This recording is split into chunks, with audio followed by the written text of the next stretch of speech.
Bonjour à toutes et à tous. Dans cette communication intitulée Regards croisés entre les philosophies du Sud et le théâtre de Véronica Musalem, je me propose d'étudier la dernière pièce de cette dramaturge mexicaine intitulée Los Maromeros. Cette pièce me semble représentative de sa dramaturgie, et si j'aurais aimé étudier davantage de ses œuvres, j'ai dû réfréner mon enthousiasme pour son théâtre afin de jouer le jeu des 20 minutes imparties. Je voudrais alors très brièvement présenter une biographie de Véronica Musalem. Née en 1966 à Mexico, elle fait une licence de littérature dramatique et de théâtre à l'Universidad Nacional Autónoma de México, avant de se former auprès de José Sánchez Sinisterra à Barcelone en 1996. Elle suit ensuite une formation auprès d'Adela Hakim de la Royal Court de Londres et auprès de Rodolfo Obregón et de Mauricio Cartún. En 2000, elle est lauréate d'un programme intitulé Fomento a Proyectos y Conversiones Culturales avec sa pièce Eso que dicen los sueños. Elle fait paraître en 2000 sa pièce Adela y Juana dans l'anthologie Escena con otra mirada, Antología de Dramaturgas, pièce qui est également traduite en anglais et qui paraît en 2009 dans The Mercurial. En 2010, elle écrit Nueva York versus El Zapotito suite à l'obtention de la prestigieuse aide à la création Iber-Escena. Cette pièce est traduite en français en 2013 aux éditions du Miroir qui fume et en 2018, elle paraît dans la revue Homo Hispanisticus. Elle gagne le prix honorifique Emiliano Carballido en 2012 et la même année, Véronica Musalem écrit Latitude qui est sélectionnée au Festival international DramaFest. En 2016, sa pièce Delirio 3:45 AM connaît un grand succès puisqu'elle est sélectionnée au festival Théâtre à une seule voix de Mexico et qu'elle y gagne le prix du meilleur monologue. En 2018, Véronica Musalem écrit 3 pièces, Los Errantes, Los Caminantes y Los Maromeros, qu'elle met en scène et qui feront, je crois, très prochainement l'objet d'une traduction en langue française. Afin d'éclairer d'un nouvel angle la dramaturgie de Véronica Musalem, j'aimerais la faire dialoguer avec un certain type de ce qu'on entend en Amérique latine par les philosophies du Sud, à savoir les propositions intellectuelles et conceptuelles du groupe Modernité, Colonialité, Décolonialité, enrichies par les apports du féminisme intersectionnel. C'est une manière d'éclairer, à mon sens, d'un nouveau jour la dramaturgie de Véronica Musalem et surtout de se questionner sur la place qui prend la notion d'émancipation. Après avoir mis au jour quelques concepts clés du groupe Modernité, Colonialité, Décolonialité, j'aimerais montrer comment les Maromeros participent de ce que Jean-Pierre Sarrazac nomme un jeu de rêve. Je m'attacherai ensuite à mettre en lumière la manière avec laquelle cette pièce est traversée par des métarécits modernes, coloniaux et patriarcaux que la dramaturgie du jeu de rêve va mettre en doute, va faire chanceler. Le concept de colonialité du pouvoir, théorisé par Aníbal Quijano, est un des concepts fondamentaux du groupe Modernité, Colonialité, Décolonialité, et j'aimerais préciser d'ores et déjà que colonialité n'est pas synonyme de colonialisme. Pour ce faire, j'aimerais rappeler les propos de Nelson Maldonado Torres que voici. Colonialismo denota una relación política y económica en la cual la soberanía de un pueblo reside en el poder de otro pueblo o nación, lo que constituye a tal nación en un imperio. Distinto a esa idea, la colonialidad se refiere a un patrón de poder. La colonialité du pouvoir peut donc se comprendre comme un dispositif d'énonciation épistémique justifiant l'organisation néocoloniale du pouvoir. Selon Walter Mignolo, cette colonialité du pouvoir crée de la différence coloniale, à savoir une normalisation et une classification raciale de la population mondiale. En d'autres termes, des personnes ont érigé leurs propres caractéristiques phénotypiques, linguistiques, alphabétiques, épistémologiques ou encore religieuses comme modèles, comme normes, et ont classifié et infériorisé les personnes ne les partageant pas. Pour les membres du groupe Modernité, Colonialité, Décolonialité, cette opération de classification et de hiérarchisation est prise en charge au XVIe siècle par les Européens. Cette infériorisation ontologique, reposant sur l'introduction du concept de race, Walter Mignolo la nomme colonialité de l'être. Selon Edgardo Lander, cette colonialité de l'être s'accompagne d'une colonialité du savoir. En effet, la colonialité du pouvoir crée également une infériorisation épistémique systématique dans la mesure où les formes de rationalité et de production de la connaissance, étrangères à celles qui sont produites en Europe, ont été et continuent d'être infériorisées. Or, si bien évidemment cette colonialité de l'être et du savoir n'est pas essentielle, a été construite historiquement, le tour de force a été, selon Walter Mignolo, de les naturaliser à tel point que la colonialité continue de travailler les imaginaires et qu'elle a survécu au processus des indépendances.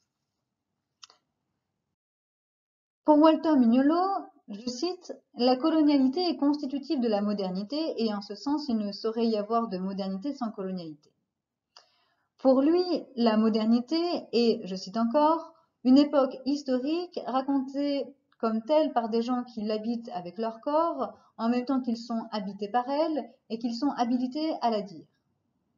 Or, cette époque particulière de l'histoire européenne est celle de l'émergence d'un nouveau type d'économie, à savoir le capitalisme internationalisé. Ce dernier a été rendu possible par la colonisation de l'Amérique, par la production de matières premières et par l'esclavagisme, hissant l'Europe au centre d'un nouveau marché mondial et lui permettant d'accumuler des richesses. Or, cette exploitation des terres et cette exploitation des personnes repose précisément sur la normalisation de la classification raciale de la population mondiale, en somme sur la colonialité de l'être. Selon Walter Mignolo, je cite, « L'idée même de modernité a été inventée corrélativement à l'avènement de l'Europe, qui elle-même prend sa source de la colonialité du pouvoir. » C'est en ce sens que pour les membres du groupe Modernité, Colonialité, Décolonialité, la colonialité est constitutive de la modernité. Pour Walter Mignolo et Enrique Dussel, la modernité-colonialité prend jusqu'à nos jours diverses modalités qui coexistent sous forme d'accumulation diachronique. La dernière, par exemple, se caractérise par une pluralité de centres interconnectés par le capitalisme libéral et marginalise économiquement, politiquement et culturellement parlant les populations anciennement colonisées qui sont alors qualifiées de sous-développées. Selon des féministes latino-américaines telles que María Lugones, Rita Laura Segato ou encore Brenny Mendoza, le concept de colonialité du pouvoir, de l'être et du savoir est pertinent, mais gagnerait à être articulé à une approche féministe et intersectionnelle pour être complété.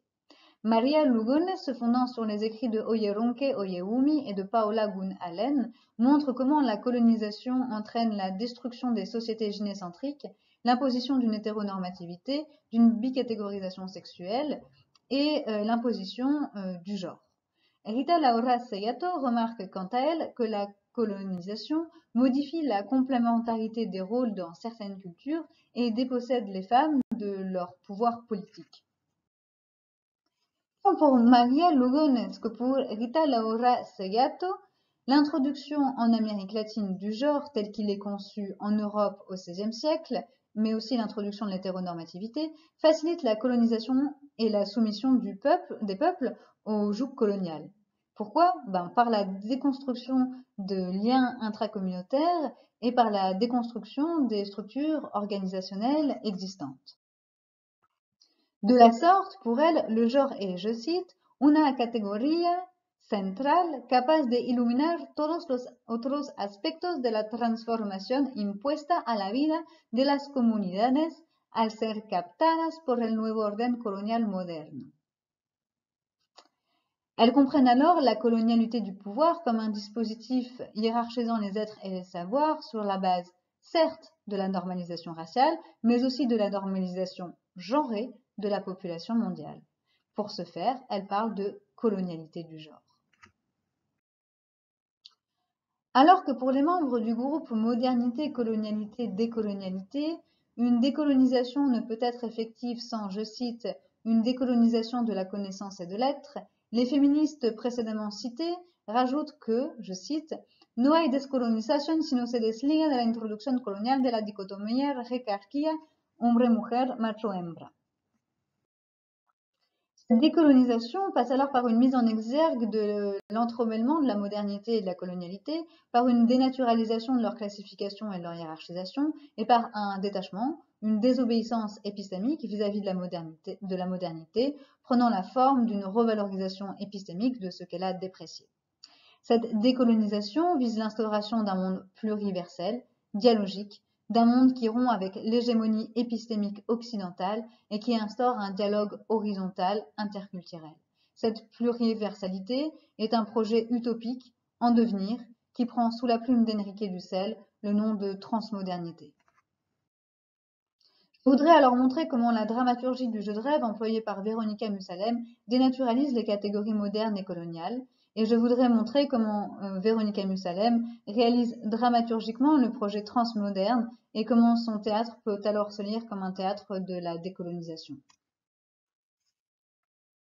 Je voudrais d'abord rappeler la définition du jeu de rêve théorisée par Jean-Pierre Sarrazac. Cette expression désigne une dramaturgie qui brouille les pistes entre le rêve et la réalité. Le jeu de rêve, à l'image d'une nuit peuplée de songes, brise définitivement toute linéarité et toute causalité, et élabore un monde où le temps et l'espace n'existent pas. Ceci précisé, j'aimerais montrer comment Los Maromeros s'apparente à un jeu de rêve. J'aurais bien du mal à résumer cette pièce dans la mesure où elle n'offre pas de véritable fable se déployant chronologiquement, mais se compose d'un amoncellement de tableaux, ce qui, à mon sens, en fait tout l'intérêt. Je peux néanmoins distinguer deux intrigues. La première se situe dans la ville de Mexico, où Elena tente de se suicider quand elle est interrompue par l'arrivée de Norma, une femme qu'elle ne semble pas connaître. Norma entraîne alors Elena dans des pérégrinations nocturnes dans la ville de Mexico, une sorte de voyage initiatique. Elles vont aller dans un bar-théâtre, dans un hammam, dans des manifestations, et Elena ira même dans un hôtel de passe. On apprend d'ailleurs pendant ces pérégrinations que Elena écrit une pièce de théâtre qui s'appelle Los Maromeros. La seconde intrigue se passe dans la Sierra. Elle se compose d'histoires et de numéros racontés et joués par les Maromeros, qui sont des artistes paysans, circassiens. Elle se compose également de l'histoire de Canadiens qui viennent dans la Sierra pour trouver une montagne dorée alimentée par une légende qu'on leur aurait racontée. Elle raconte l'histoire d'une sorcière qui entraîne un Canadien dans la montagne et celle d'un tremblement de terre qui ouvre la montagne et engloutit certains Maromeros. Quelques éléments permettent au public de supposer que cette deuxième intrigue renvoie au texte qu'écrit Elena. En effet, au tableau intitulé Noche tras noches, Elena dit: El año pasado conocí a alguien que me contó una historia de una historia de una historia. Me salvó de un día especialmente horrible, un día que vivía una traición. Así que en una de las plazas más bellas del mundo me contó la historia de unos maromeros. Y en ese momento supe que tenía que escribir sobre eso. Por el momento uno habla y dice cosas, se expresa y cuenta historias. Comme les tableaux se déroulant dans la Sierra sont essentiellement composés d'histoires racontées par des Maromeros, il est possible de penser qu'il s'agit d'extraits de l'œuvre écrite par Elena. Cette hypothèse est d'ailleurs renforcée par le dialogue entre Norma et Elena au tableau 10, dont voici un extrait. Norma: ¿Es la historia de la mujer que lo lleva al monte? ¿Es esa? Me encanta. Elena: ¿La leíste? Norma: Bueno, más o menos. No hay nada en tus documentos, frases inconexas, textos sin sentido, hojas en blanco, pero ya me sabía esa historia. Tal vez tú me la contaste en otro tiempo. Elena: Entonces, hay nada. Lo pierde en el bosque, es una bruja. Lo enloquece. No sabemos mucho de lo que pasa. Es una noche rara, los maromeros, el canadiense, las voces. Es una noche en que todo se trastoca. Non seulement les personnages qu'évoque Elena sont identiques à ceux que j'identifie dans la seconde intrigue, mais l'histoire de la sorcière qui perd dans la montagne un homme se retrouve au 7e tableau dans la scène intitulée Otra Historia. Ainsi, il semble que, à première vue du moins, l'intrigue se déroulant dans la Sierra soit extraite de l'œuvre écrite par Elena, ce qui confère à l'œuvre une certaine métathéâtralité. Cependant, si certains éléments permettent de valider cette hypothèse, d'autres viennent la mettre en doute. En effet, d'une part, Norma, à plusieurs reprises, dit à Elena qu'elle n'a rien écrit, que les pages sont vierges, sont blanches. D'autre part, au 12e tableau, intitulé Sueños y lista, les deux personnages disent: Norma: ¿Te acuerdas que soñabas? Elena: En un estanque. No, no me acuerdo. En un hombre, en un bosque, en una mujer. Había un grito. Or, ce rêve qu'évoque Elena renvoie au tableau précédent où dans la Sierra, la sorcière entraîne un homme dans la montagne près d'un étang et où un cri retentit. Peut-être alors que la seconde intrigue est moins à comprendre comme celle qu'écrit Elena que comme une succession de rêves du personnage. Mais là encore, il est possible de mettre en doute une telle hypothèse. En effet, je remarque que les intrigues se déroulant dans deux lieux distincts, à savoir Mexico et la Sierra, se mélangent, que les frontières entre elles sont poreuses, sinon inexistantes, et qu'elles déconstruisent par là même les notions de temps et d'espace. Tout d'abord, la liste inaugurale des personnages précise qu'une même actrice doit jouer la sorcière dans la Sierra et la chanteuse dans le bar à Mexico. Ensuite, au troisième tableau, Elena, dans le bar à Mexico, croit reconnaître la chanteuse. Elle dit: Esa mujer la conozco, la cantante, los maromeros, tengo miedo. Or, au tableau suivant, se déroulant dans une cantina de la Sierra, la sorcière déclare: Ella, la mujer en el bar, ya me reconoció. Me mira, pobrecita. Comme si elle parlait d'Elena. De plus, au sixième tableau, la sorcière se trouve dans le bar-théâtre de la capitale. Elle prodigue d'ailleurs des conseils à Elena.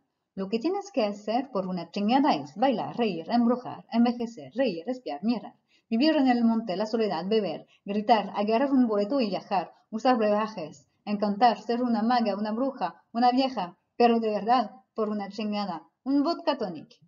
Enfin, le 15e tableau se situe dans la Sierra y la ciudad al mismo tiempo.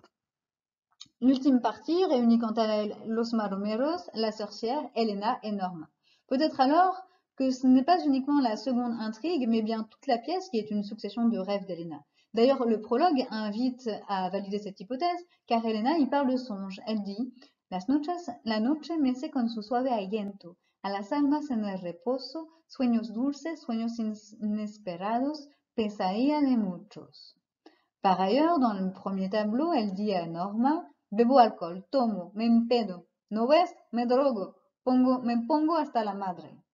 Peut-être alors que tout n'est qu'un songe ou qu'une hallucination due aux substances ingérées. Ainsi, parce que le doute entoure le statut de chacune des scènes, je qualifie cette pièce de jeu de rêve, autrement dit de dramaturgie de l'incertitude, de l'indécidabilité.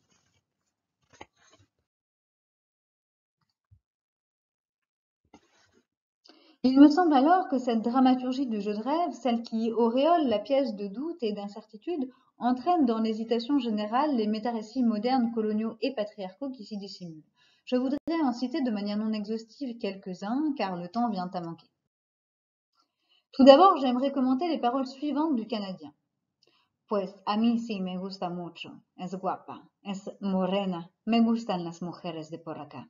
Es morena, es alta, es caliente, es joven, es bella, me calienta, me prende, la quiero, me pone feliz, será mía. Esta noche será mía, la voy a poseer toda la noche, sin tregua, sin parar. Es lo que quiere ella, es lo que quiero yo. Mi pene es enorme, es duro, cada vez más duro. Je remarque que le Canadien est excité sexuellement par la jeune femme à la pommade qu'il veut posséder et faire sienne. Or, à mon sens, cette réplique met en lumière l'imbrication du patriarcat et de la colonialité. Laura Rita Seato fait à ce propos remarquer que la modernité et colonialité s'accompagnent systématiquement d'un regard objectificateur, rabaissant et pornographique porté sur le corps racisé. Selon elle, le regard pornographique se distingue du regard érotique dans le sens où le premier se réfère à el goce de un sujeto exterior que fantasía la apropiación del cuerpo explorado y explotado, quand le second renvoie à el placer de la conjunción en que la entrega es compartida. Je précise que le Canadien s'extrait du dialogue pour tenir ses propos au public. Et il m'apparaît que cette position d'extériorité par rapport au dialogue, associée à l'exotisation et à l'objectification du corps féminin racisé, met ici en lumière une des modalités de la colonialité du pouvoir, et plus précisément de la colonialité du genre. Par ailleurs, comme je l'ai dit, les Canadiens sont venus pour trouver de l'or, et leur quête est alimentée par une légende concernant une montagne dorée qu'on leur aurait racontée. Ils interrogent alors Los Meromeros pour réussir à situer cette montagne et à en piller les richesses. Or, cette quête n'est pas sans rappeler celle de l'Eldorado, qui est d'ailleurs le titre de la première scène du 13e tableau. Si je n'ai pas le temps de reprendre ici les diverses mutations du mythe, je voudrais souligner trois choses. Tout d'abord, au XVIIIe siècle, dans l'actuelle Guyane, l'une des versions consiste à croire qu'il existe au port du lac de Parim une montagne dorée recelant de l'or à foison. Ensuite, je voudrais mentionner que le mythe de l'Eldorado alimente dès le XVIe siècle les rêves de richesse des conquistadors et motive leur exploration et conquête du continent américain. Or, celle-là se voit légitimée par la colonialité du pouvoir. Il apparaît normal de spolier la terre des peuples natifs et d'extirper leurs richesses, car ils sont jugés ontologiquement inférieurs. Enfin, je voudrais noter qu'au Mexique, c'est l'argent qui supplante l'or pour donner vie au mythe de l'Eldorado. Or, l'Empire espagnol s'enrichit considérablement grâce aux mines d'argent de Zacatecas et de Potosí, et ce sont en partie ces mines qui permettent à l'Europe de prendre une place centrale dans le marché international, comme je l'ai déjà commenté. Ainsi, il m'apparaît qu'au travers du mythe de l'Eldorado, la conquête de l'Amérique latine est rejouée et que le soubassement épistémique et raciste de cette conquête est mis au jour. De plus, la tentative de suicide d'Helena au premier tableau me semble mettre en lumière la violence de certains schémas misogynes et patriarcaux. Elle dit: Pasó el tiempo, los hombres dejan de mirarte. Con los hombres no pasa lo mismo. A ellos le dicen: ¡Qué hombre tan atractivo! ¡Qué guapo el madurito! Y a una le dicen: Es el cambio hormonal. Hazte un perfil hormonal para ver qué tienes. Lo importante es envejecer con dignidad. De la sorte, elle exhibe le différentiel de pouvoir entre hommes et femmes, la nécessité pour une femme d'être validée par le regard masculin hétérosexuel et l'implication du jeunisme et du machisme. La tentative de suicide d'Helena me semble alors mettre au jour ce que Laura Mulvey et à la suite Sandra Barkty appellent le male gaze, à savoir un regard masculin objectivant porté sur le corps des femmes. Le male gaze désigne une réduction des femmes à un corps ou à une partie de leur corps, considérée uniquement comme un objet de désir et ou de plaisir pour le regard masculin hétérosexuel. Barbara Fredrickson et Tomi-Ann Roberts montrent comment le male gaze a de lourdes conséquences psychologiques chez les femmes qui l'intériorisent et s'auto-objectivisent alors, cherchant à correspondre à l'image inatteignable de la femme désirable construite par le patriarcat, que je qualifierais pour ma part de moderne et coloniale. La dépression est d'ailleurs l'une des atteintes psychiques énumérées par Barbara Fredrickson et Tomi-Ann Roberts. De la sorte, il m'apparaît que la tentative de suicide d'Helena prend sa source de cette intériorisation du male gaze omniprésent et que dans cette réplique, Helena le met au jour. La pièce de Véronica Musalem me semble truffée d'éléments modernes, coloniaux et patriarcaux que je n'ai pas le temps d'énumérer exhaustivement ici et je me contenterai donc des trois que je viens de citer. Je voudrais seulement ajouter que selon Juan Carlos Sánchez Antonio, la colonialité de l'être, du savoir et du genre est monosexuelle, monoepistémica, monocromática, monológica, monotópica, monotemporal, monoproductiva, monocrática, monocultural, monocientífica, monooccidentale, etc. Et qu'elle tend à naturaliser et à ériger au rang de vérité indubitable ces assertions, classifications et hiérarchisations. Or, selon moi, les éléments modernes, coloniaux et patriarcaux contenus dans la pièce de Véronica Musalem sont emportés par la dramaturgie du jeu de rêve, cette dramaturgie du doute, de l'hésitation, de l'incertitude. Puisque le public se met à douter du statut accordé à chaque élément contenu dans Los Maromeros, les éléments modernes, coloniaux et patriarcaux qui s'y disséminent ne font pas exception et sont eux aussi interrogés et questionnés. De la sorte, il m'apparaît que la dramaturgie de Véronica Musalem dénaturalise par les questionnements qu'elle fait naître ce que la colonialité de l'être, du genre et du savoir produit. Cette dénaturalisation entre en écho avec le projet de décolonisation du groupe Modernité, Colonialité, Décolonialité, et c'est à ce titre que je qualifie cette œuvre de décoloniale.